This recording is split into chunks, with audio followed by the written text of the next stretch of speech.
Le fils égaré se mit donc à dire, jamais nul ne lui en avait parlé.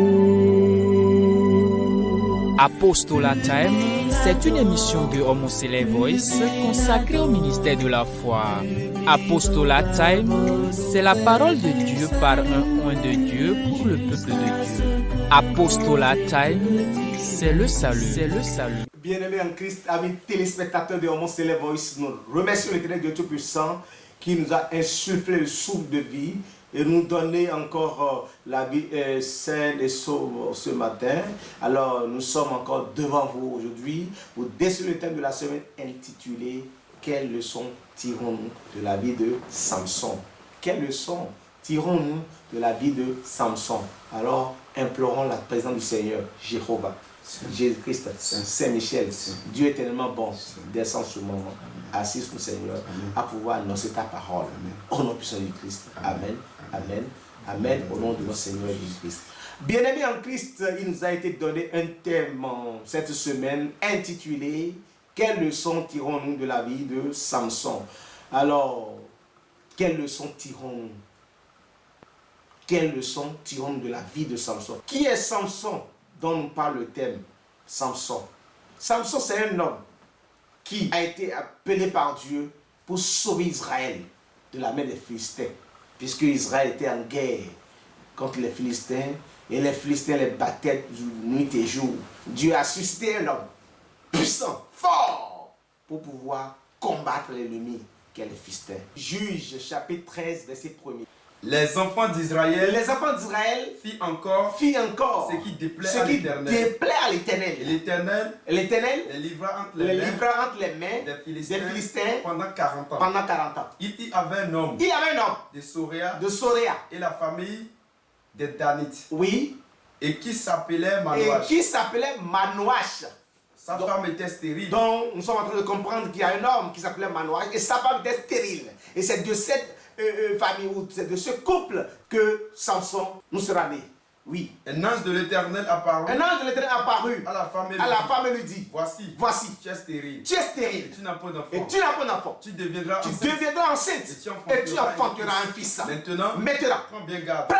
Ne bois ni vin, ni liqueur forte. Et ne mange rien d'impur.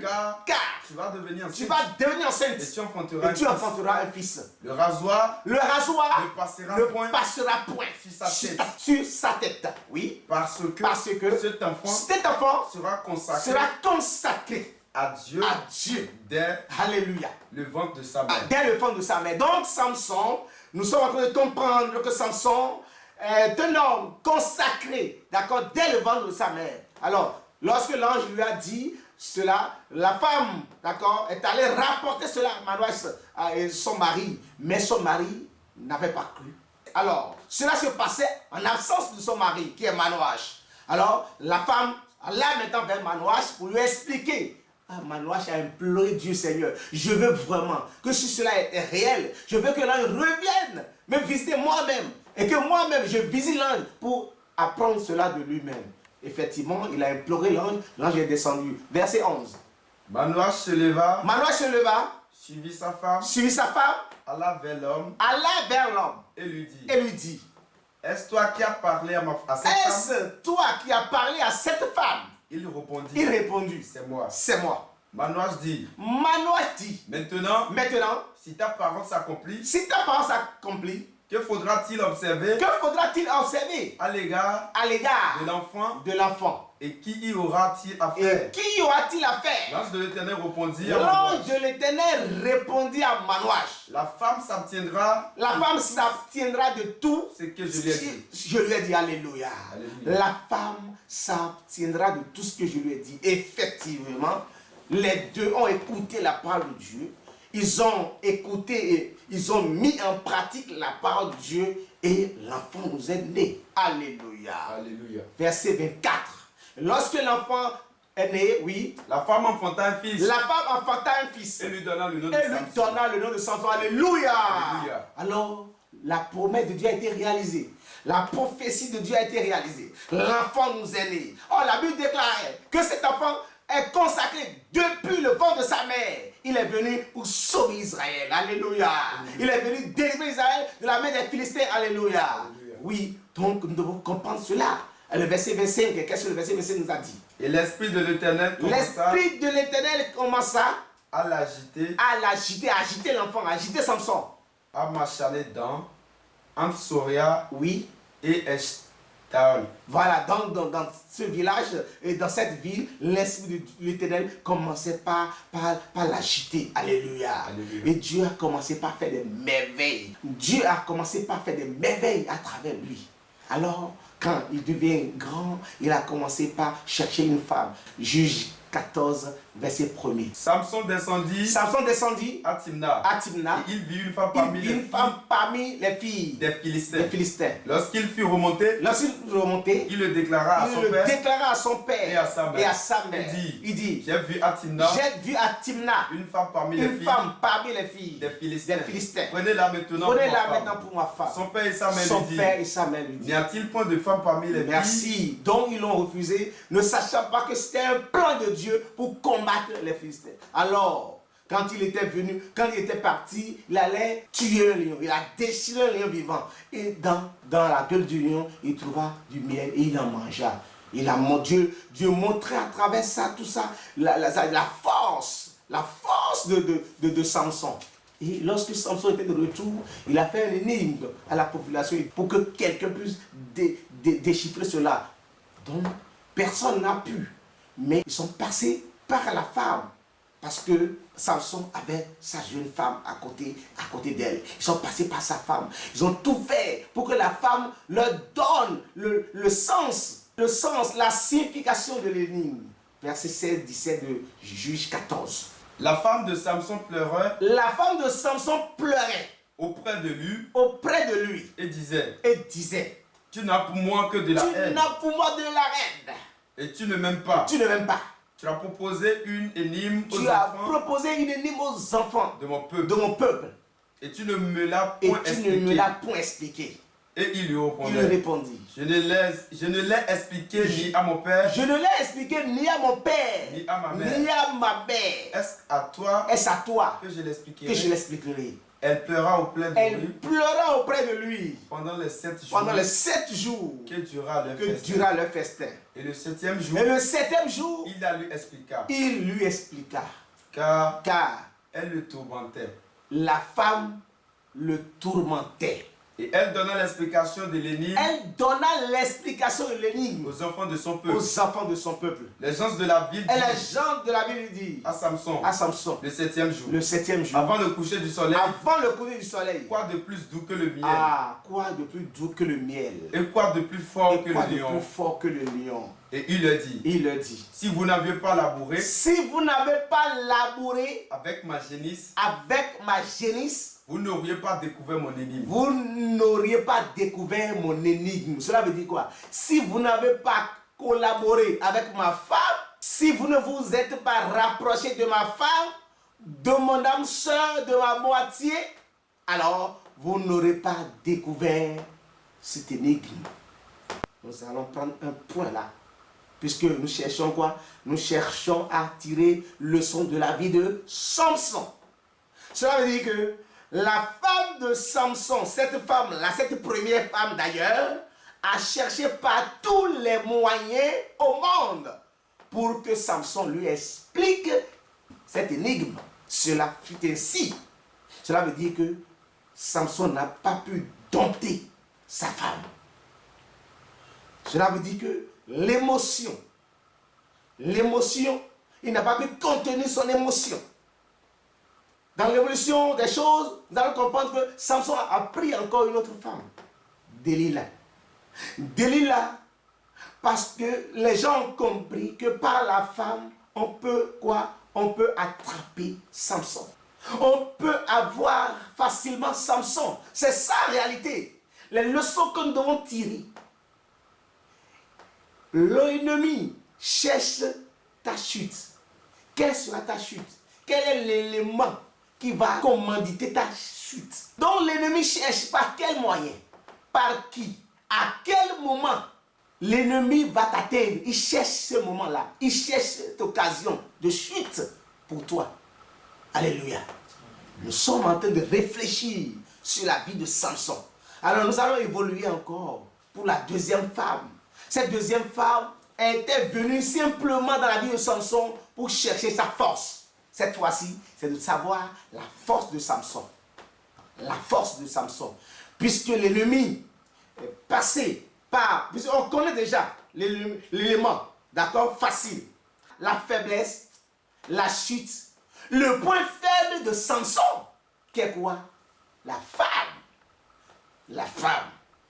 Donc, ils lui ont donné encore une autre femme. Pour dire alors, va nous chercher la force. D'où vient la force de cet homme? Parce que ils ont fait plusieurs guerres. Samson a gagné. Il y a 1000 personnes. Samson gagne seulement. Il gagne. On fait n'importe quoi. Il gagne. Il rabasse les gens. Il fait tomber des gens. Il tue des gens à tort et à travers. Celui qui a tué un lion.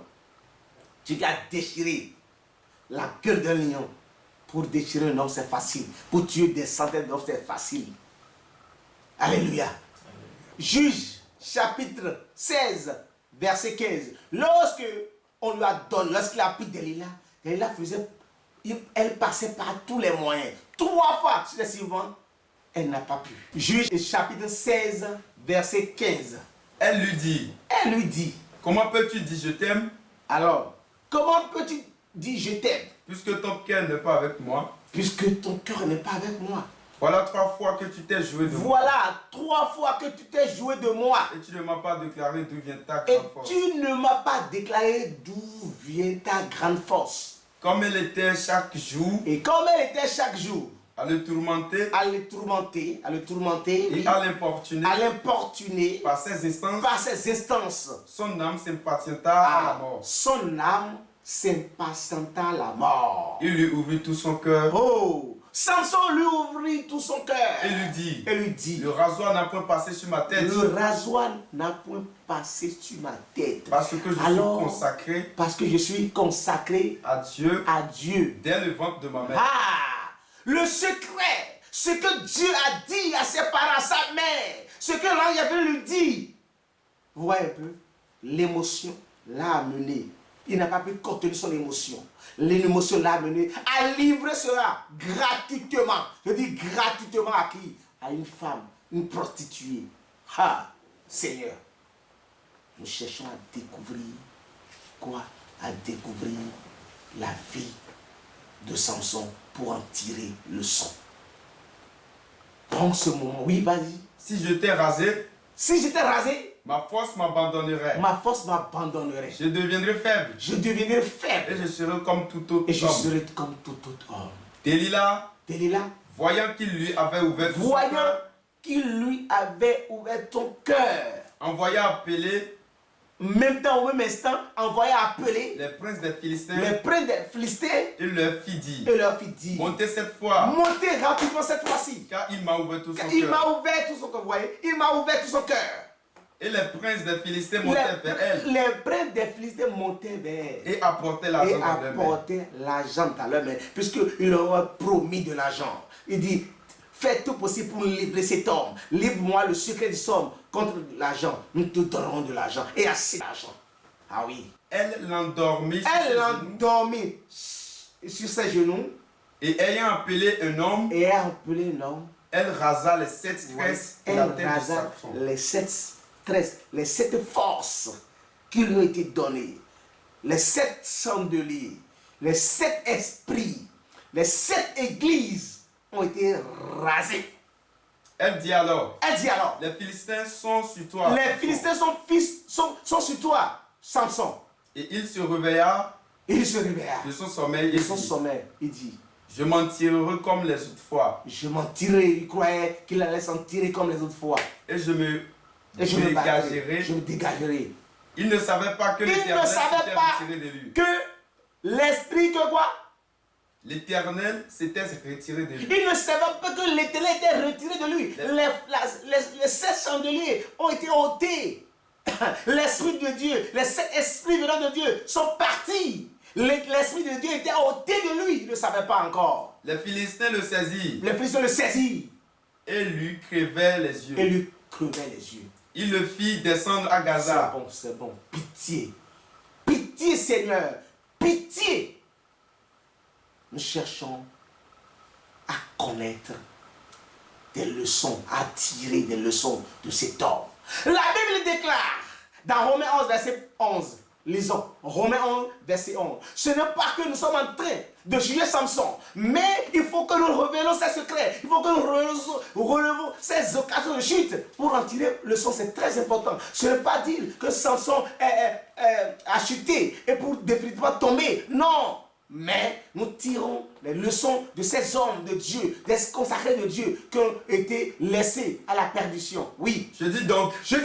Est-ce pour tomber qu'ils ont bronché? Est-ce pour tomber qu'ils ont bronché? Loin de là. Loin de là. Mais par leur chute. Par leur chute. Le salut est devenu accessible. Le salut est devenu accessible. Aux païens. À nous autres. Afin qu'ils fussent incités à la jalousie. Or, si leur chute a été la richesse du monde, si par leur chute aujourd'hui, nous sommes sauvés.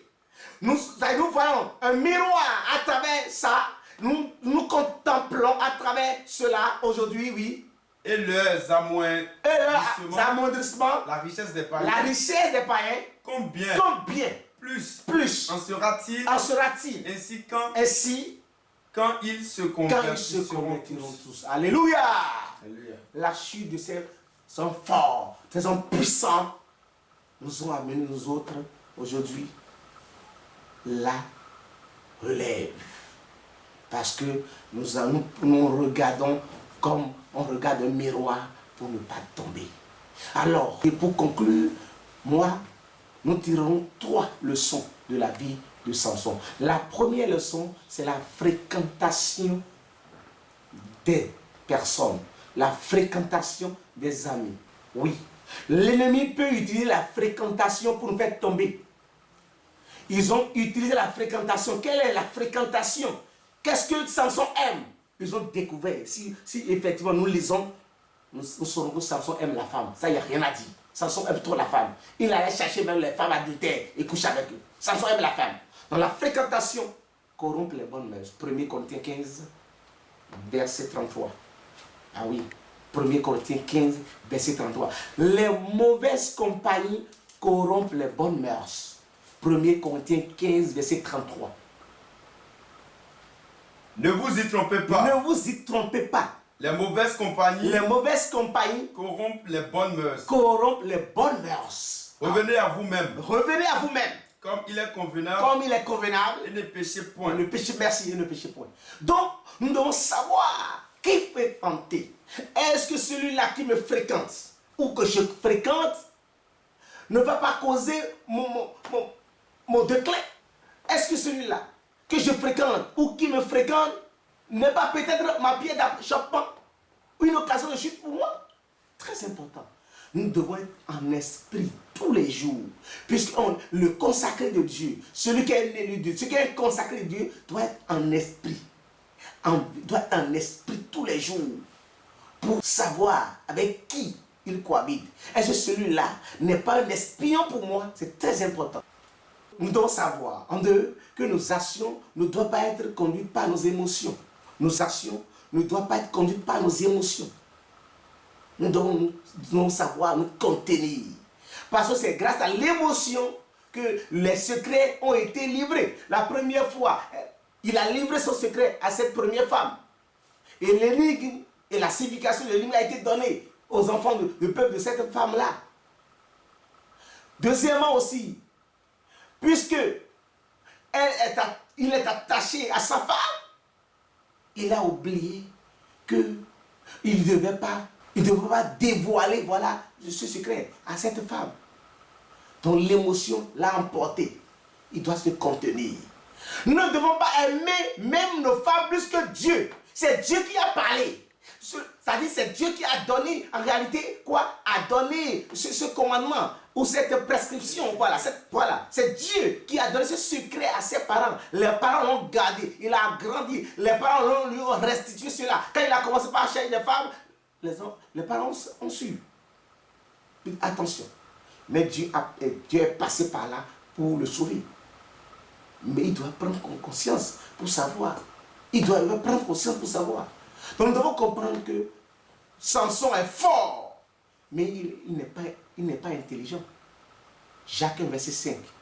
Il est fort, mais il n'a pas de la sagesse pour prendre des décisions. Il n'a pas de la sagesse parce qu'il était sage. Il devait comprendre que c'est un moyen de chute que la femme cherchait. Il ne pouvait pas déceler son secret. Il ne devrait pas, alors qu'il en était victime déjà une fois, il ne devrait pas dévoiler son secret. Jacques 1, verset 5. Et Deutéronome 6, verset 5. Jacques 1, verset 5. Jacques 1, verset 5. Deutéronome 6, verset 5. Si quelqu'un d'entre vous manque de la sagesse, qu'il la demande à Dieu. À Dieu qui donne à tous. À Dieu qui donne à tous. Simplement. Merci. Deutéronome 6, verset 5. Deutéronome 6, verset 5. Nous devons comprendre que l'homme doit maîtriser ses émotions. Il doit aimer Dieu plus que tout. Aimer sa femme ne veut pas dire livre ton cœur ou ton secret. Ça dit divin à ta femme. Ça, c'est le consacrer ça. Cela n'a rien avec la femme. Non, oui. Tu aimeras l'Éternel ton Dieu. Tu aimeras l'Éternel ton Dieu. De tout ton cœur. De tout ton cœur. De toute ton âme. De toute ton âme. Et de toute ta pensée. De toute ta force. La force que Salomon avait, il devait aimer l'Éternel avec ça. S'il aimait l'Éternel, il n'allait pas livrer son secret. Il n'a pas aimé comme cela se doit à son Dieu. Peut-être 50% pour Dieu. Il n'a pas aimé Dieu avec sa force. Comme la Bible l'a dit. Tu aimes Dieu avec toute ta force. Il ne l'a pas fait. Alors, en troisième position, nous devons fuir le péché. La Bible dit résistez au diable et il fuira loin de vous. Mais la Bible dit fuyez le péché. On ne peut pas résister devant le péché. Le péché qui a sa faute, c'est cette femme Delilah. 1 Corinthiens 6, verset 18. 1 Corinthiens 6, verset 18. Fuyez l'impudicité. Fuyez l'impudicité. Quelques autres péchés que l'homme commette. Ce péché est hors du corps. Ce péché est hors du corps. Mais celui qui se livre à l'impudicité. Mais celui qui se livre à l'impudicité pêche contre son propre corps. Pêche son propre corps. En ce moment, Dieu quitte. Il a péché contre son propre corps. Parce qu'il a aimé les femmes. Samson aime les femmes. Mais Dieu passe par là pour le sauver. Mais comme les gens ont compris que c'est ça là, c'est son point faible, ils sont passés par là pour le faire tomber. Nous pouvons résister. Nous pouvons résister au diable. 1 Pierre 5, verset 8 à 9. Nous pouvons résister au diable. Soyez sobres. Soyez sobres. Veillez. Votre adversaire, le diable, rôde comme un lion rugissant. Cherchant qui il dévorera. Oui. Résistez-lui. Avec une foi ferme. C'est bon. C'est bon. Nous pouvons résister au diable avec une foi ferme. Mais lorsque le péché est à la porte là, qu'est-ce qu'on fait? Bam, on fuit. On fuit le péché. Daniel est là, il faut fuir. La pierre d'achoppement est là, il faut fuir. L'occasion de chute est là, il faut fuir. On ne s'arrête pas devant ça. Non, bon, tu vois, non, Dieu m'a dit de ne pas toucher la femme. Mais comme tu es là, pardon, laisse-moi. Dieu m'a dit, laisse-moi. Non, c'est une occasion. Quand tu dis ça là, oh, le diable, le péché est là, il est à la porte. Il faut fuir. Donc, tu es content du péché. Non, et bon, laisse-moi, s'il te plaît. Il faut me toucher. Il faut me toucher. Dans le même temps, elle te touche. Non, laisse-moi là. Il faut me toucher. Bon, ok, d'accord. Donc, donc, on ne va pas faire le rapport. Hein. Donc, quand le péché est là, quand le péché est là, l'occasion de chute est là, il faut fuir. On ne résiste pas devant lui. Ça, c'est le péché, ça. Donc, mes bien-aimés en Christ, nous retenons que, pour conclure, nous devons fuir.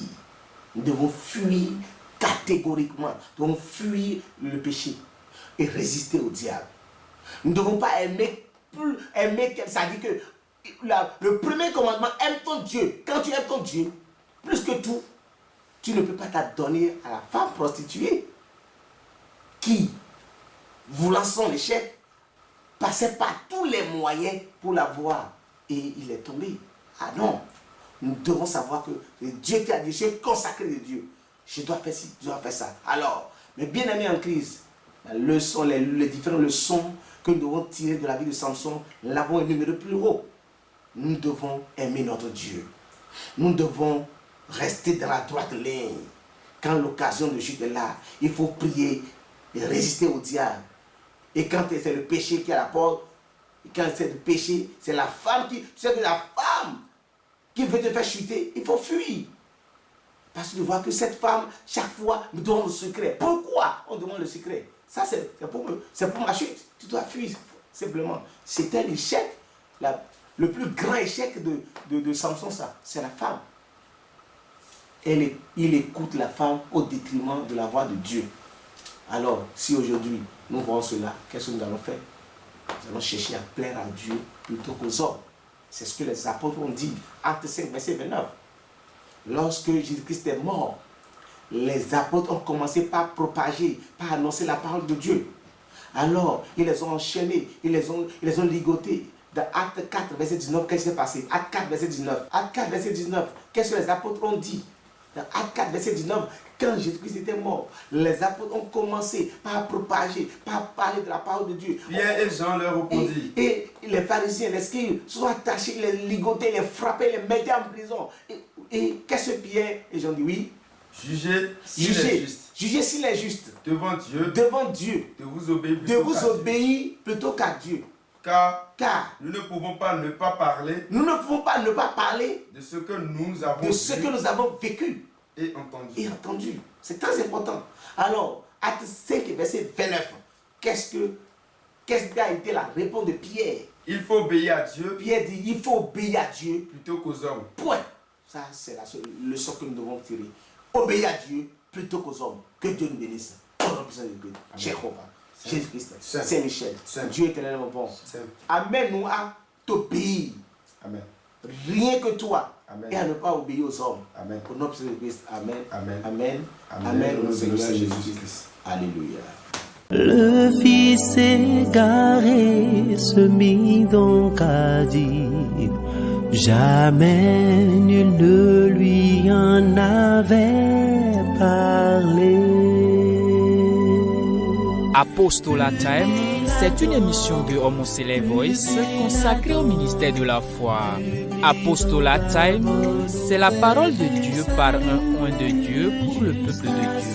Apostolat Time, c'est le salut.